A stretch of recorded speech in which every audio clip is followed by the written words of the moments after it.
it brings peace and serenity. I believe this is what I believed and what I learned over the years.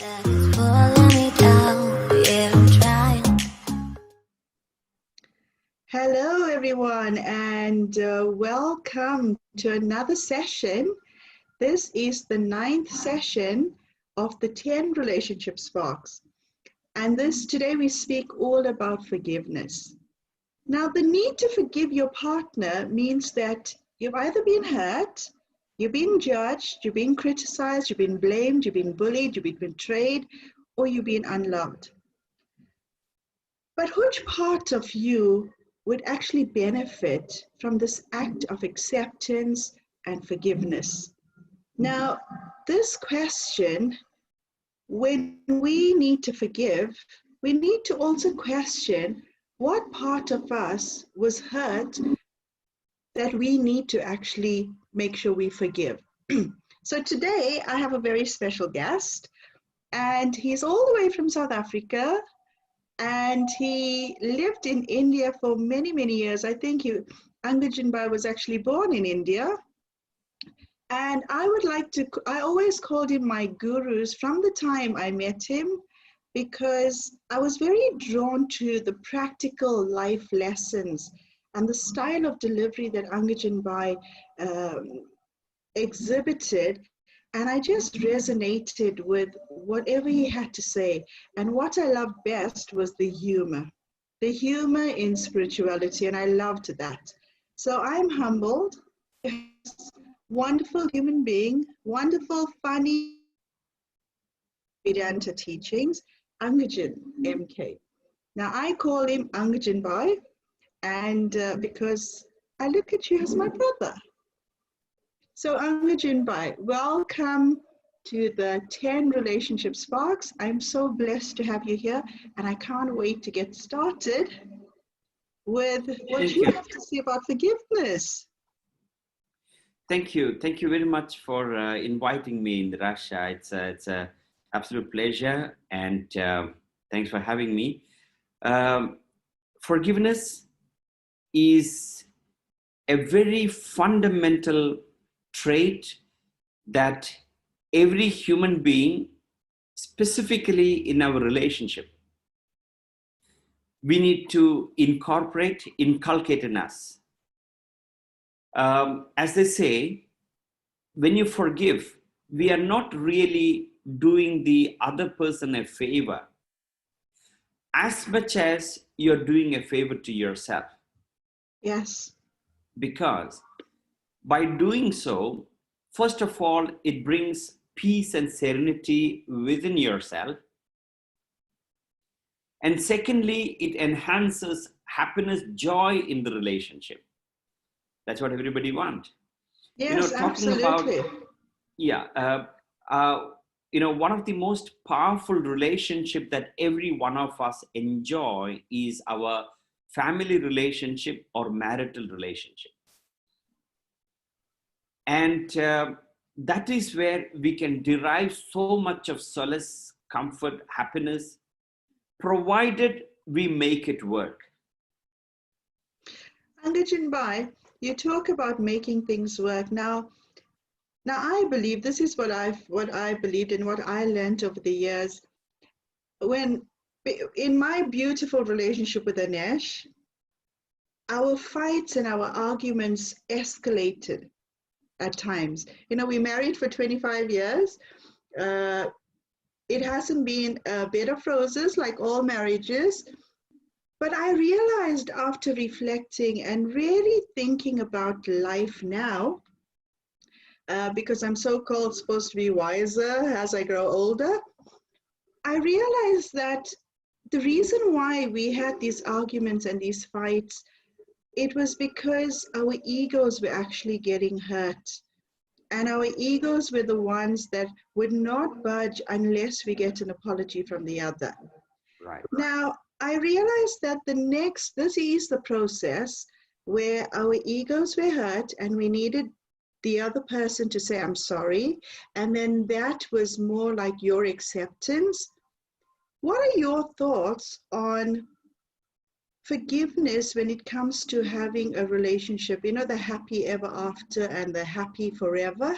That's right, yes.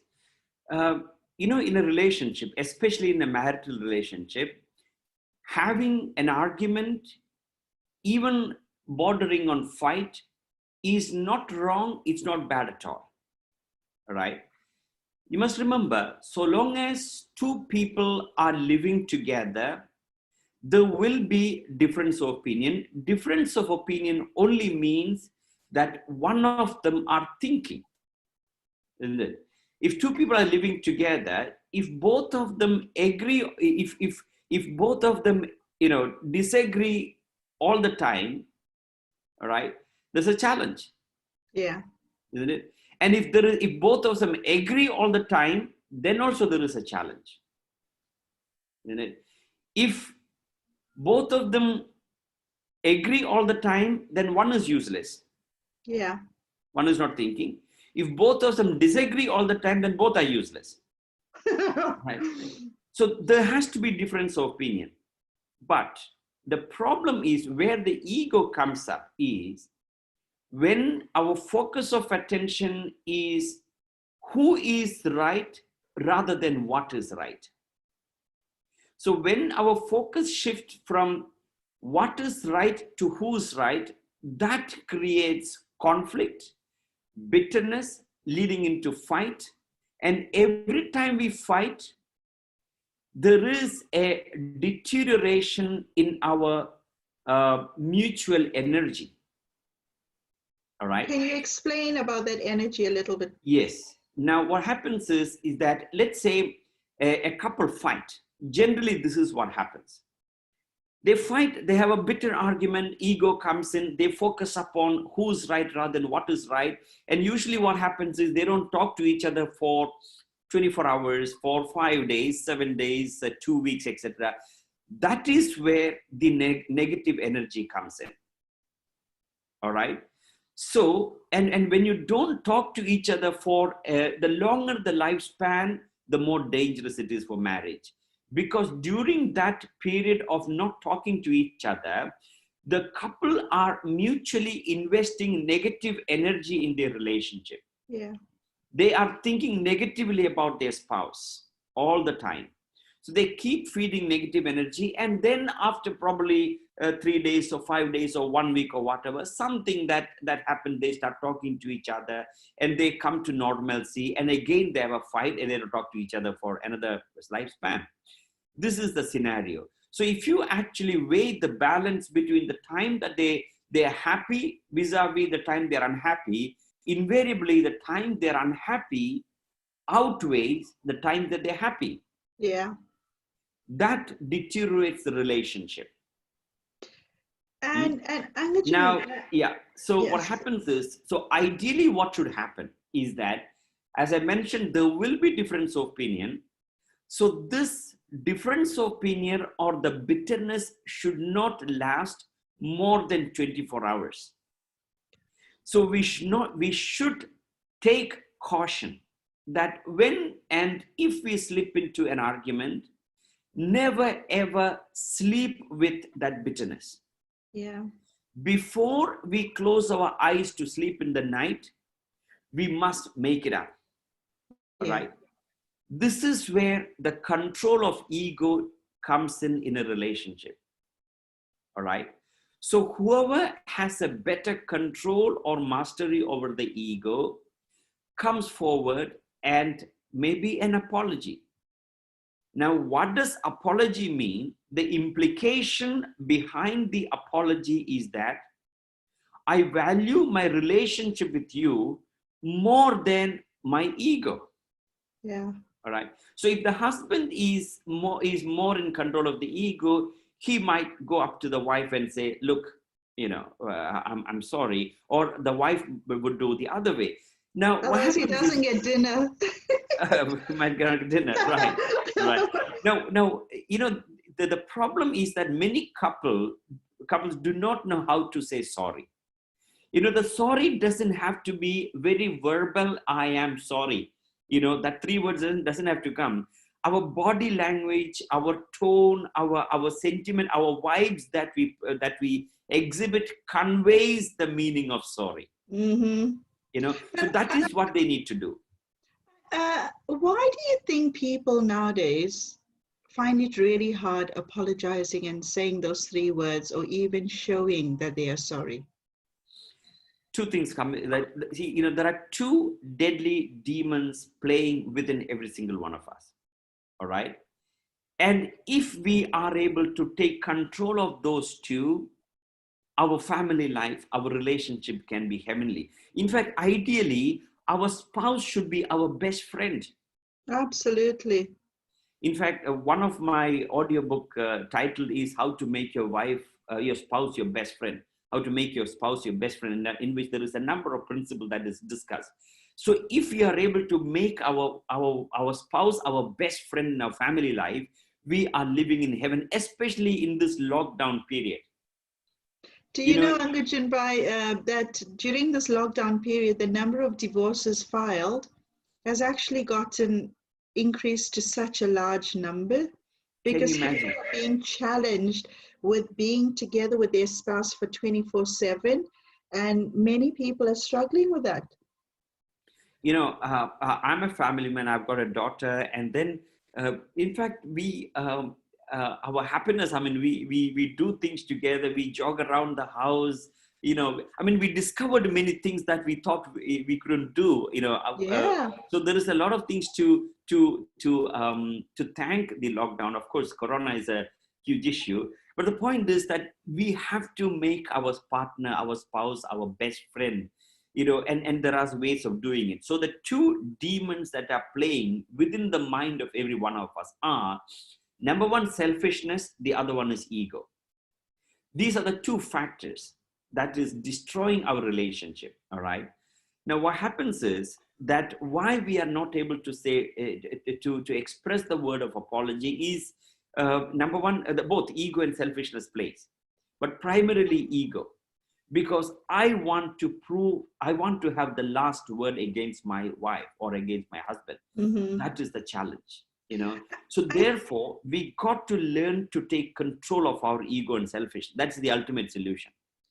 I think also I think the ego is the biggest factor, and people misinterpret ego for strength and how strong they are mentally. And I work with a lot of couples, and I do lots of couple therapy, where people are holding on to their marriage. They're holding on to their marriage by just a single tiny thread. And I realized that, and we realized together that the thing that is stopping them from looking beyond the fights or the arguments or the disagreements or the boredom is actually the ego. And when they realize that most of their pain is self-inflicted because of the ego, they realize that they are able to say, I'm sorry and I apologize, take me back. And it is. And for me, I think forgiveness is all about being mindful of the mistakes that we make, but also letting go of that emotion of resentment and bitterness. Because I think forgiveness and resentment cannot be on the same plate. You cannot say, "Oh, I forgive you," but still hold on to the resentment. Do you agree with that? Yes. Let's go back to the fundamentals, the essential psychology behind, or the very definition of forgiveness. What is forgiveness? Forgiveness is the ability to resist hatred. It is the capacity to resist the resentment, hatred, dislike within. All right. So it is that capacity to allow the other person to be who she is, who he is. All right. So when we are not able to resist hatred, all right, that breeds to revenge. The Mm-hmm. opposite of forgiveness would be revenge. Revenge may sound a very strong word, but that is the reality. Even in our family, even in our family relationship, there is revenge. And There is, yes, definitely. the underlying revenge, what happens is that vindictiveness, right from when it starts manifesting, they fan it, they nurture it, they nourish it, and the bitterness snowballs into a huge negative emotion, and eventually it manifests in the court battle, in a Yeah, bitter conflict. In fact, I've heard of case where the couple were divorced and they need to divide the assets, the 50-50, as that is the law in South Africa. I don't know what's the law in the UK, what they call as married and community property. I think it's the same. Yeah. So what the husband has done is that he's supposed to sell the property for what the value is, and divide the proceeds into two. So Mm-hmm. in order to spite his ex-wife, as we would call it, in order to spite the wife, the property that was worth 10 million rand, he sold it for 500,000 and divided the money into 50-50, just to spite the wife. So the revenge can go to that extent. So Wow. revenge is when you wish suffering for the other person. Revenge is when we entertain unhappiness, wishing unhappiness for the other person. So the opposite of that forgiveness, opposite of that revenge, is forgiveness. Like, to use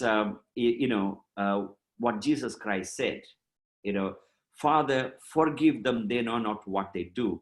When Mm-hmm. prophet was crucified on the cross, he was nailed all over the body, and he said, I can command 100 legions of angels to come and save me, but the scriptures will not be satisfied. He had the ability to save himself. Even he had the ability to take, probably, attack them, but he said the scriptures will not be satisfied. He said, Father, forgive them, they know not what they do. None Mm-hmm. of us in this world go through that kind of pain of being nailed all over the body. Our Mm. pain is literally pinpricks, and Oh, we do not yes. know how to not to entertain hatred towards the other people you know Um, do you know, I feel like, you know how Khalil Gibran always, the famous poet, how he says, an eye for an eye would actually make the whole world be blind. And so many marriages and so many partnerships actually break because of that resentment and of the opposite, what you were talking about, the opposite of forgiveness, um, is revenge. And so many marriages actually break, and because of that, they want, and towards the end of a marriage or an end of a partnership, it can get really nasty, like what you were explaining. But when people forgive, who is actually the benefactor of it? You know, who benefits the most from saying, you know, when you forgive. when you forgive? Yeah, the forgiver definitely benefits.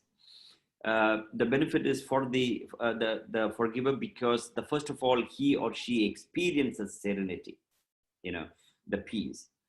So um, so so to be able to forgive, we got to take control of that two factors: selfishness, and ego.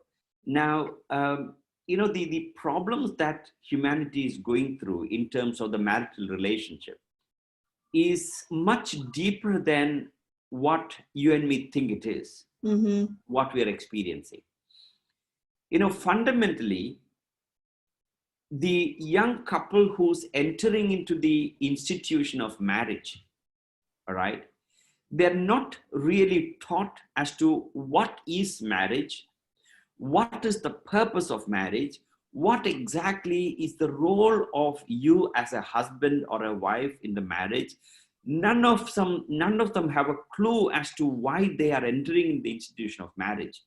You must remember, marriage is an institution, Mm-hmm. all right?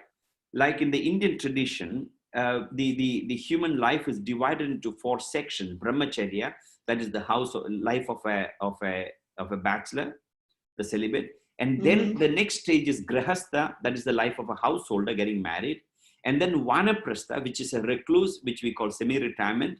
And sannyasa, which is the fourth stage, total retirement. All right. Mm-hmm. Now, in the Indian tradition, the first stage of human life, that is up to the age of about 20 or so, they are taught the dynamics of life of a householder. What is marital relationships all about? So before they go to the next stage of their life, which is the institution of householder, they're fully prepared. They know exactly how to maintain the relationship, what exactly my role, and then they fully prepared, fully qualified to enter the institution of marriage, and they're very happy. That is why the divorce rate in India is the lowest in the world, despite being 1.3 billion people. But everywhere else in the world, even many of the first world countries, there is no such education. And some of the Yeah. religious institutions, including churches and Hindu organizations, are doing, but it's not being done enough. So the first thing that we need to understand, that married couple need to learn, that they need to educate their children upon the dynamics of marriage. So that education is not provided. As a result, without qualification, they are going into an institution. All right. See, similarly, parenting. All right, parenting and marriage, both goes in hand, because many of the challenges comes because when the child comes, they do not know how to manage. The parenting is an Yes. issue. See, I've had cases. I also regularly counsel couple in terms of relationship, etc. So many times couple come to me because of the child. See, what happens is, the couple who are madly in love with each other, they're very happy, and when the child comes, both of their focus shift to the child, and the other partner feels neglected. Yeah, they move away from themselves and Yes, the the bond they wife had.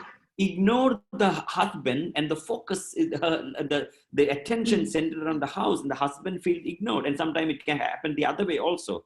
So they need to learn how to maintain the divided loyalty between the spouse and the child.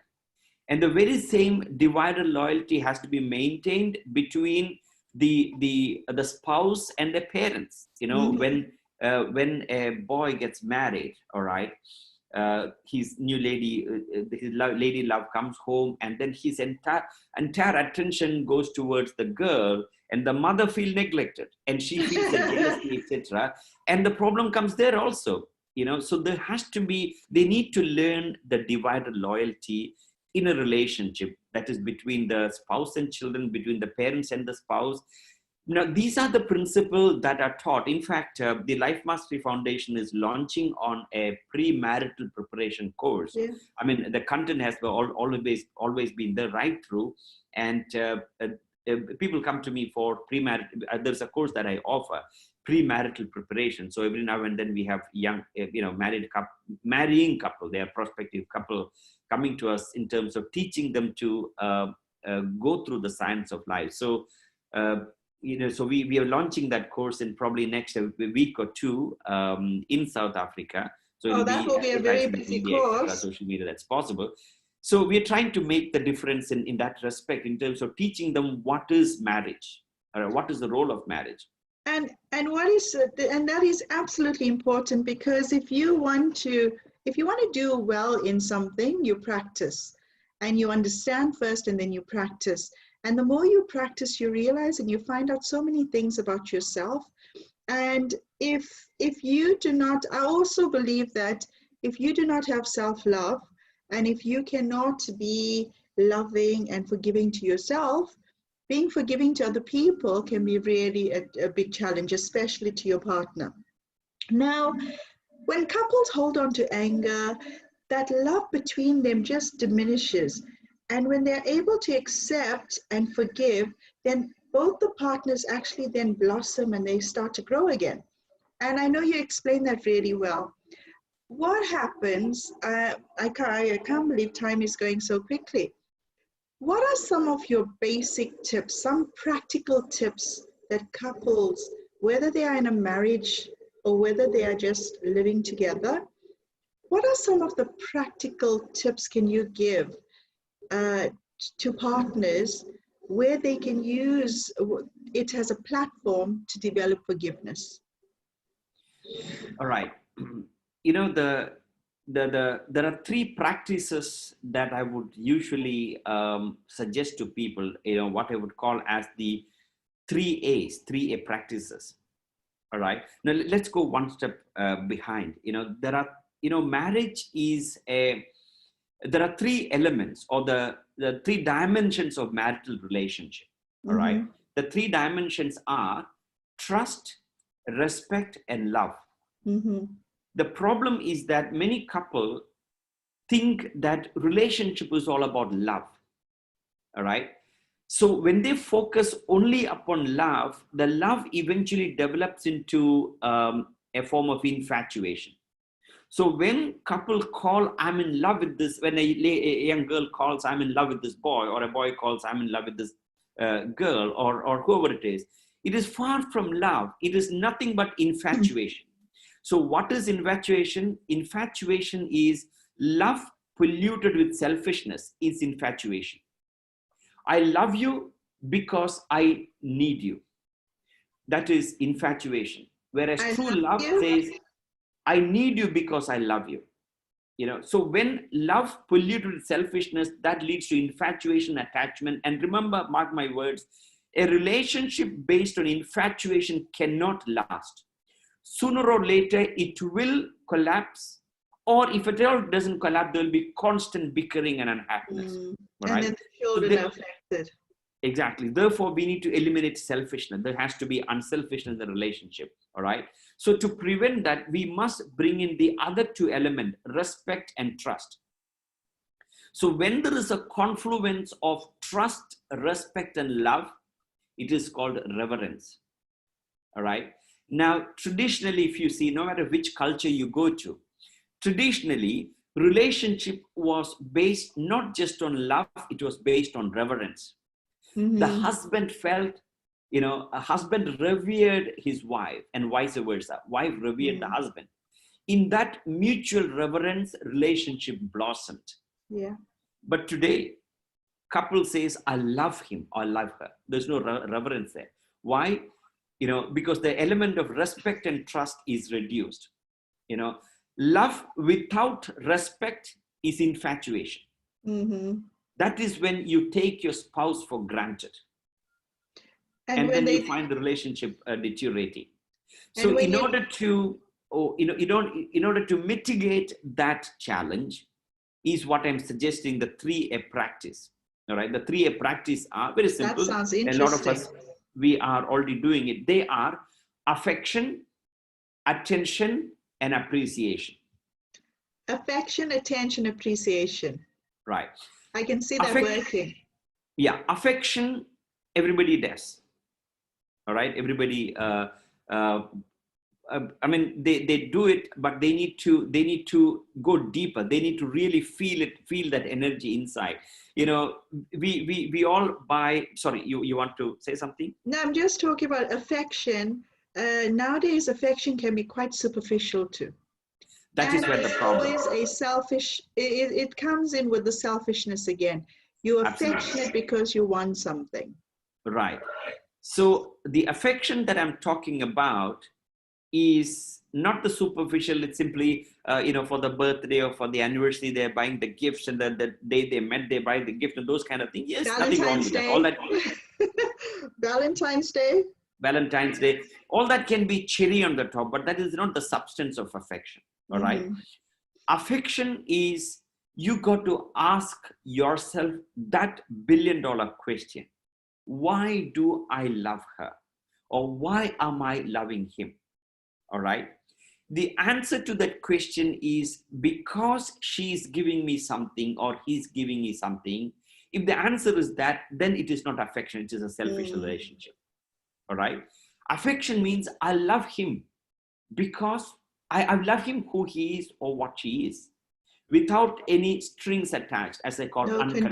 conditions. All Yeah. right. Affection. So we got to manifest it. And when you truly love your spouse, you will not be embarrassed. You will not be ashamed to go and apologize. That is where the forgiveness Mm-hmm. manifests. All right. So that, like I mentioned earlier, that can be in many ways. You don't have to verbally say, I am sorry. Yeah. There are many ways of doing it. And then, Tell us about the other two very quickly. yes, the other two are affection, attention. Attention is listening. The problem is that when we are married, live with the partner for 5 years, 10 years, 20 years, we form a preconceived notion about our spouse. And as a result, it's like a cold tar, bitumen coming between you and your spouse. As a result, there's hardly any listening.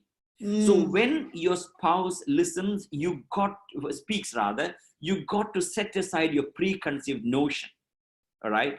You got to pay undivided attention to her or him, not pretending to be listening, genuinely trying to understand. Mm. Attention. And the third thing is appreciation. And this works like a magic. Appreciation is genuinely appreciate. In a relationship, we are so eager and easily take to condemning, criticizing, pointing fault with our spouse. All right. It's always 10 times we condemn, we blame, and one time we appreciate. But we must change the ratio into 9 times we appreciate, and if at all we need to, one time we condemn. And when we actually, not condemn, it can be a strong word, maybe we criticize or point fault. Yeah, And when we judging. point fault in our spouse, having appreciated 9 times, and that one time when you point out fault, it will go. I mean, she or he will be able to listen to it. He will not make you, or he or she will not make you an offender for a word. Yeah. All right. So 3 practices quickly are affection, attention, appreciation. That they need to find their own ways to bring in these 3 elements in their life.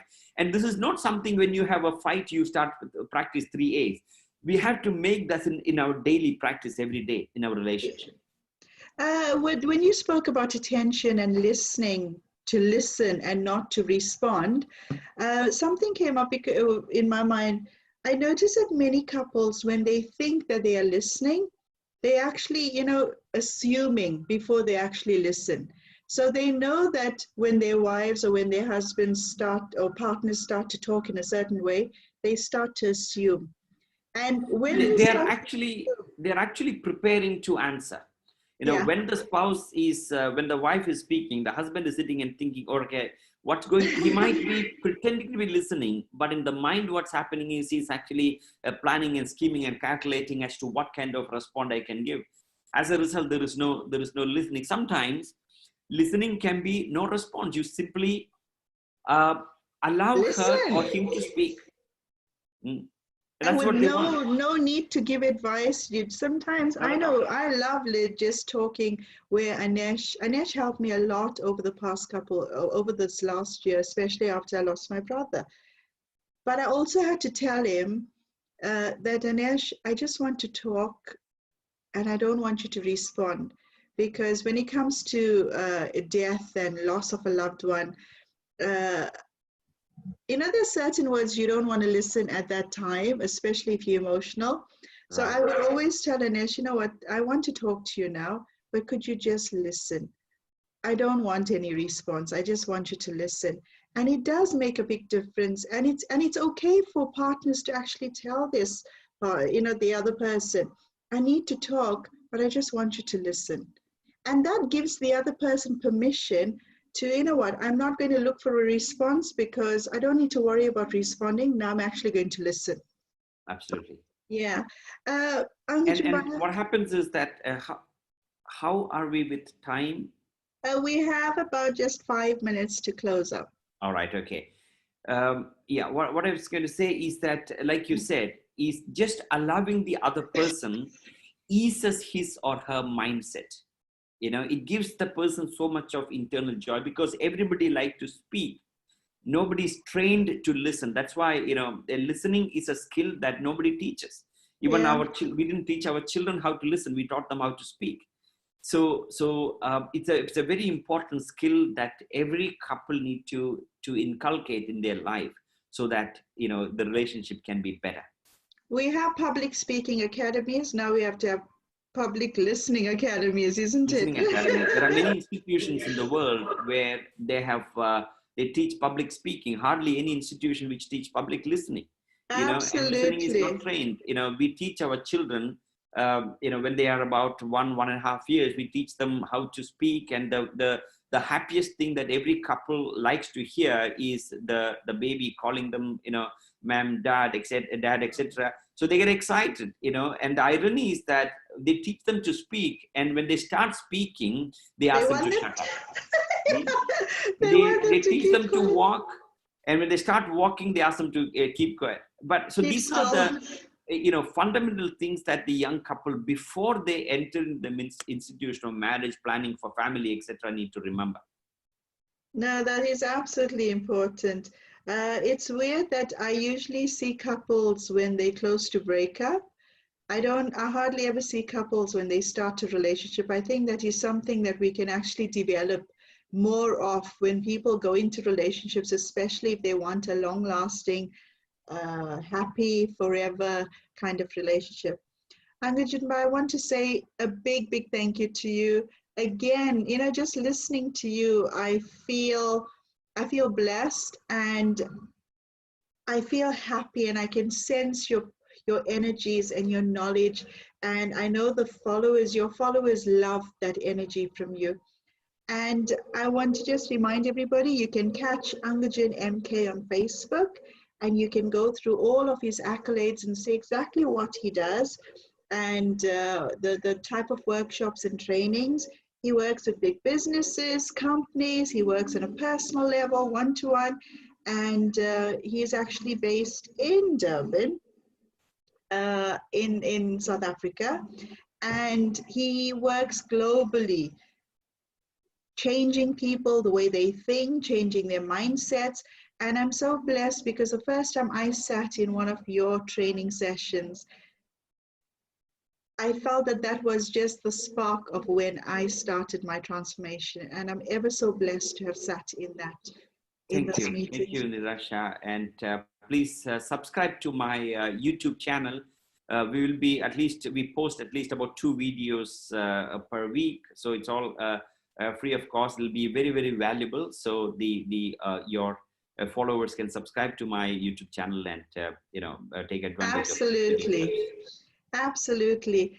And I want to finish off with, you know, Gandhi says the weak can never forgive. And forgiveness is an attribute of the strong. And to build strength in your relationship by letting go of the bitterness, by letting go of the ego, so that the love can continue to flow. And like Angajinbai said, the 3 A's: attention, appreciation, Affection. and affection. And I think having a balance in that. Thank you so much, everybody. Thank you for listening. Thank you, Angajinbai, once more. And Thank keep you very much. smiling and be blessed always. Thank you.